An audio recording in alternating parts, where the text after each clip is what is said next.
Hello everybody and welcome back to another video. It's that time again. I haven't posted a presidential election prediction in a good amount of time, so we're going to do an updated version of this map. We're going to predict the 2024 presidential election, Joe Biden versus Donald Trump, as of right now. So obviously, it should go without saying, it's early, it's August 2023. Don't get too upset about it. We're a year away. I think there's a lot of room for things to change. I think there's a lot of room for uncertainty, but these are always interesting to do. So we're going to be taking a look at the 2024 presidential election as of today. I'll give you my prediction. So as we always do, we're going to start out with our safe states, the incumbent Joe Biden here.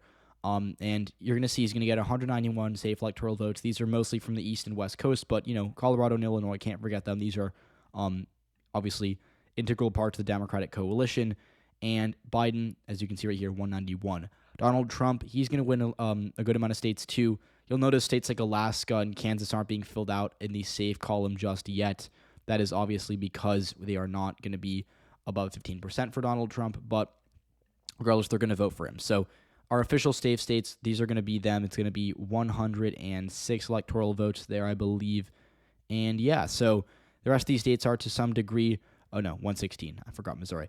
Now, the rest of these states officially are to some degree competitive. Obviously, it's going to vary by how much, but we're going to keep these states on the board for the time being. But we're going to get into our likely states. We're going to remove them slowly here. The first is going to be New Mexico. Donald Trump lost New Mexico by 11% in 2020. I would say that he can maybe do a little better in the South with Hispanic voters, but New Mexico as a whole is not super right trending right now. Donald Trump is going to really struggle in the suburbs, and that's going to be a common theme here. I think this goes without saying, but Donald Trump has his strengths and weaknesses. His biggest weakness is the suburbs. He's not well liked in competitive suburbs. He's not a good candidate in the suburbs, and he's also, as we can see from the 2022 elections, his brand of Trumpism is not well liked in the suburbs. It's not well received by these moderate voters. So, a state like New Mexico doesn't play too well. Similarly, in Minnesota, this is going to be a problem for him in almost every region of the country. But Minnesota is a good example of why Trump is potentially toxic to Republicans. He only lost it by a point in 2016, but in 2020 he lost it by 7. He did terribly in the Minneapolis suburbs. I think in 2024 it's going to be the same story, and that's going to be the ball game. I think Biden was Minnesota by 8 or 9. 2024, it's going to be not really competitive at all. Virginia, even worse for Trump. He lost it by 10% in 2020, and it could be 12 points in 2024. Again, we look at the suburbs of the state, D.C. metro area growing, Richmond growing, Virginia Beach growing, and these are all areas that are trending blue. So I think that's really all you need to know with Virginia. It's a left-trending state.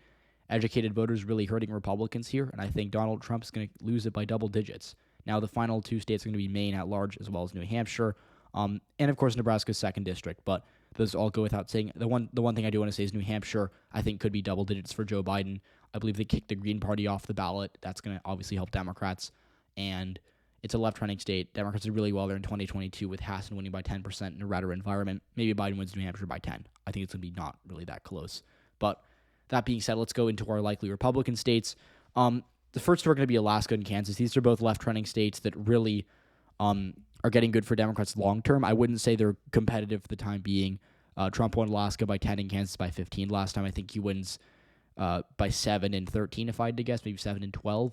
Either way, what I will say, though, is that Alaska in specific is going to be somewhat close. Democrats won a congressional race there in 2022. I think they're going to do it again in 2024. So we might see some kind of coattail effect, or maybe Mary Peltola can bring out turnout for Democrats, and Biden will win Alaska. Maybe he comes close, though. So it's really all there is in these states, though. So we're just going to take a look at the next two likely states. These are going to be Iowa and Ohio. These are both kind of the opposite. They're right trending. Got a lot of rural and working class voters that are really going to help Republicans, especially Donald Trump. We talked about Donald Trump's weakness in the suburbs. I think he's going to do well with working class voters. Ohio's a good example of this. You go to Mahoning County, which had not voted for a Republican in like 80 or 100 years. I don't even know how long. Or no, actually maybe Ronald Reagan won it. But prior to Reagan, it was very Democratic. And Donald Trump won Mahoning County. He did 5% better than he did in 2016. As you can see, these areas are just huge for Republicans. It's a big county. It's where Youngstown is. It's had a historically unionized population. And for Donald Trump to come in there and win it when it's long been a Democratic stronghold, that's big news. So I'm definitely going to say that Mahoning County votes for Trump. Again, I think he's going to do well in Appalachia with these rural voters. Then you go, like I said, Mahoning County and surrounding areas like Akron. I think he's going to do better there as well. So obviously that is going to be enough to win in Ohio, probably by 8 or 9 points. Iowa, similar thing, rural areas. I think Trump's going to do better there as well. The final one is Maine 2nd District, another rural seat that I think Trump's going to do well in. He just has that type of appeal to these voters regardless of how he does nationwide. So those are likely in safe states. The remainder of these states, how could I forget Florida? I can't believe I almost forgot Florida. Florida is our final likely state. It's kind of worth talking about just briefly here. Donald Trump might perform worse in Tampa and Orlando and Jacksonville. Again, you go to Pinellas County, Hillsborough County, he did worse there. Orlando, Seminole County, as well as Orange County. Actually, he did all right in Orange County, but in the suburbs of Orlando, he did poorly. In Duval County, that's where Jacksonville is, he did very poorly as well. So he might lose ground in these counties, but what matters is Miami. Miami is where the money is, and he did 22 points better there in 2020 than 2016. He might win Miami-Dade County. So that'll be enough to win Florida by probably 7 or 8 points, if I had to guess. But it's important that we now move on to our lean Joe Biden states. And, of course, the rest of these states that are not yet filled in, these are all competitive to some degree. These mean that my forecasts in these remaining states are going to be a margin of victory of under 5%. So these are all in play for both candidates. But, of course, some are more competitive than others. And I think a state that's not super competitive, but, still in there, is Michigan. Michigan voted for Biden by 3% in 2020. Obviously, Trump did win it in 2016. It was very close by like 0.2%, but he did win it in 2016. But in 2020, he lost it. And in 2022, Republicans lost all 3 competitive congressional races. They lost the governorship by 11, and they just had a disastrous showing. They had the worst showing in the state legislature since the 1980s, so that's a problem for them. I'd also argue that Michigan as a whole is left trending solely because of the suburbs. And again, Donald Trump was the first Republican to lose Kent County through Grand Rapids. He was the first Republican to lose Kent County since, I don't even know, in probably the 60s, if I had to guess. So Kent County is very big. It's an example of a just area where Democrats have not been able to win, but because Trump is so unpopular, they've been able to improve. I think that's going to be a similar thing in Livingston County. I don't think Biden's going to win it, but I think he's going to come, reasonably close. I think Oakland County, which Biden won by 14% in 2020, trended to the left. I think he could win it by 18 or 19 in 2024. So these are all left-trending areas. I think they're going to really get good for Joe Biden in 2024 in a state like Michigan. The next state's going to be Pennsylvania. This is another one that I think is in the lean column. Donald Trump did well there in 2020, just not well enough. Again, you take a look at these rural areas, these, especially in the western part of the state, kind of outside of Pittsburgh, they all got super red. They all came out for Trump. He still couldn't win statewide because he's just so unpopular in the suburbs. In the 2022 Senate race, Dr. Oz was expected to win. Even by me, that was the one Senate race I got wrong. I had Dr. Oz winning. He did not do well in the suburbs. Republicans are really shooting themselves in the foot in Pennsylvania. Their state party's not doing well. They can't run good candidates. And when you look at party registration, the suburbs is trending towards Democrats. So Chester County, Biden won it by 17 in 2020. It swung 7% to the left. I think he wins by 20 in 2024, if maybe even more. I think he wins Montgomery by probably 30.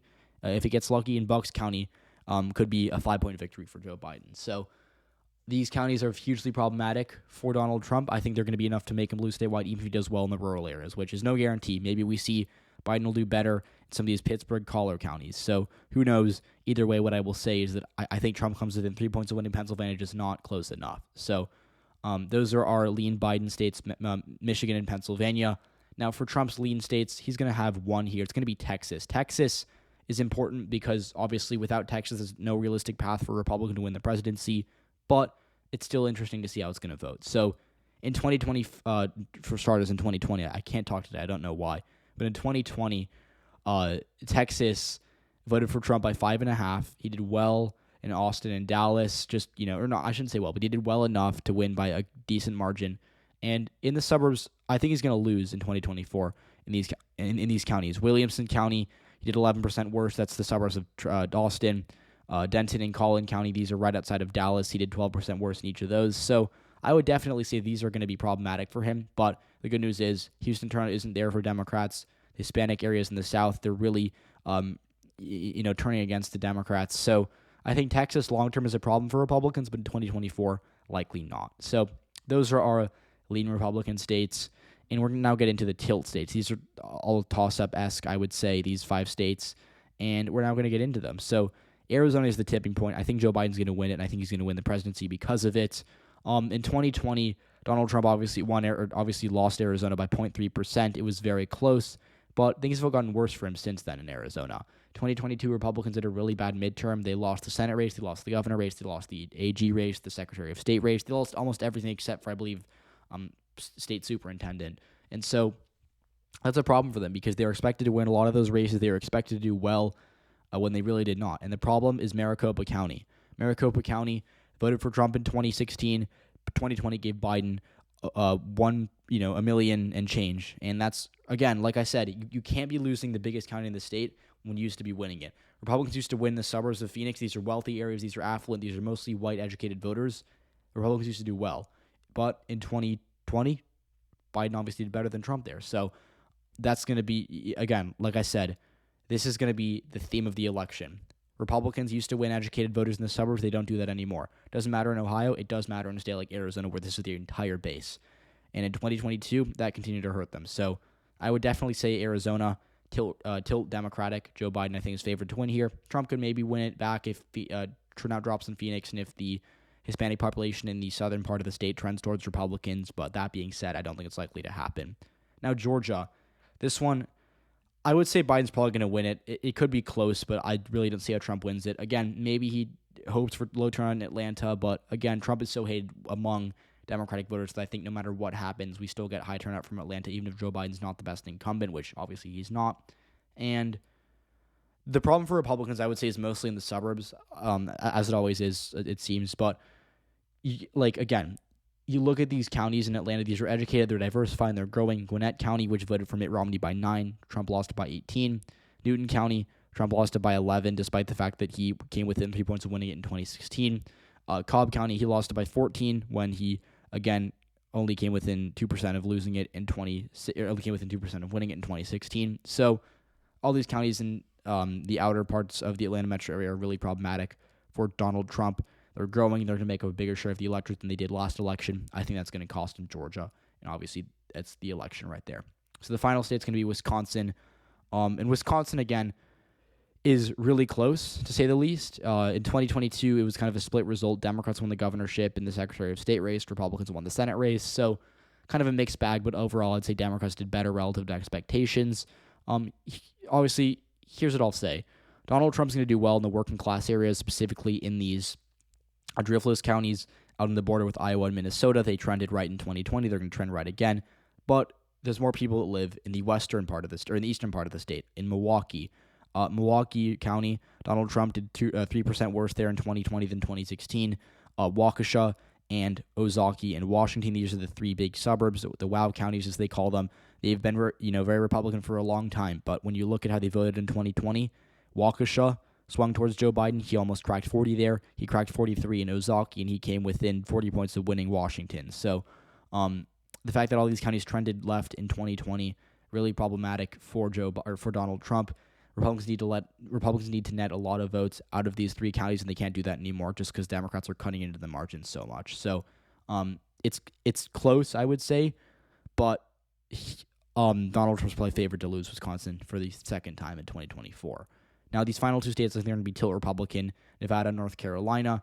North Carolina, I'm a bit more confident about than Nevada. I think Nevada is the closest state in the election, but North Carolina we'll start with. So, North Carolina, Trump won it in 2020, and he's going to have a ball. Again, Republicans, like I've been saying all video, I sound like a broken record, and I'm also not speaking well right now. It's probably because it's late, and I should have recorded this video earlier. But North Carolina is an example of a state where Republicans are really going to get hurt in the suburbs. You look at Cabarrus County, which is kind of the suburbs of Charlotte. Donald Trump did 10% worse the second time than he did in the first time. And then you go to Raleigh, Wake County, which was won by George W. Bush. Donald Trump did he only got 36% of the vote there. Guilford County, I believe that's where Greensboro is. Trump lost it by 23. And then again, you go to New Hanover County. Trump lost it, and it's a big county. These counties cast well over 100,000 votes. So Trump's going to lose in these urban areas, but will it be enough for him to lose statewide? I don't think so. I would say he'll probably do better in these more rural black counties. Obviously, he won't win the counties that are majority black because obviously majority black counties are historically very Democratic, but I think he'll do better. I think he'll cut into the margins there to an extent, and I also think he's going to hold up in the rural areas. So North Carolina is going to narrow up, but it won't be by enough, it won't flip, in my opinion. It definitely could, but Republicans are just still have enough of a hold on these rural areas, and they're going to do better in these areas up north that I think Trump's going to win it. And then finally, Nevada. Nevada, all it is Clark County. That's where the entire election is. It's 80% of the population. It's what matters. In 2020, Trump did about a point and a half better in Clark County than he did in 2016. That's obviously huge for him because he did worse nationwide. So when you adjust it for national swing, it's even better. Here's what I'll say. Las Vegas itself swings towards Trump. The voters, again, Las Vegas is really good for Republicans because it's working class voters that really, it's a diverse set too. It's Hispanic voters, it's black voters, it's white voters, it's Asian voters. A lot of different demographics reside in Las Vegas. And I think that kind of helps Trump because he can improve, especially with black and Hispanic voters, which he did very poorly with in 2016, did a little better with in 2020. Maybe 2024 is better with Hispanic voters in specific in Nevada. Now, the downside for Trump is that I think the suburbs of Las Vegas, like Henderson and North Las Vegas, they could trend towards Biden. Now, in 2020 they didn't, but in 2024 they could. So it's kind of a game of guessing how much the suburbs swing towards Biden. If the suburbs swing towards Biden as much as they will in Arizona or California, Nevada probably goes blue. But if the results are similar to 2020 in the suburbs where Biden does not do that much better, I think Trump wins it. So it's a very close state. It's essentially a coin flip, especially this, we still have a year to go.